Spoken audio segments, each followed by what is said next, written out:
गोकुळ दूध संघाच्या कारभारावर माजी आमदार महादेवराव महाडिक यांनी जोरदार टीका केली आहे. पारदर्शक कारभाराचा दावा करणाऱ्या सत्ताधाऱ्यांनी संचालक पदासाठी टोकन वाटप सुरू केल्याने त्यांच्या हेतूवरच प्रश्नचिन्ह उभं राहतं असा आरोप त्यांनी केलाय. महाडिक यांनी विचारले की दूध उत्पादकांचा काय फायदा आहे? संचालक संख्या 25 पर्यंत वाढवून याशिवाय खर्च वाढवून मतांसाठी खिरापती वाटणे योग्य नाही.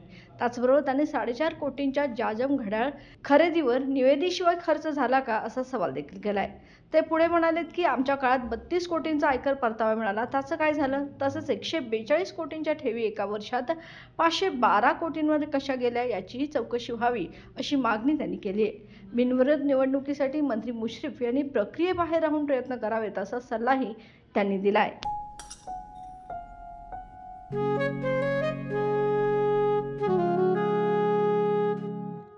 बाबा, आज येताना बासुंदी घेऊन या ना.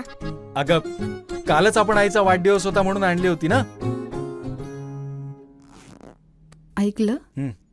गोकुळची बासुंदी पुन्हा खावीशी वाटतेय. खरं सांगू, मलाही खावीशी वाटतेय. पुन्हा पुन्हा खावीशी वाटणारी गोकुळ बासुंदी.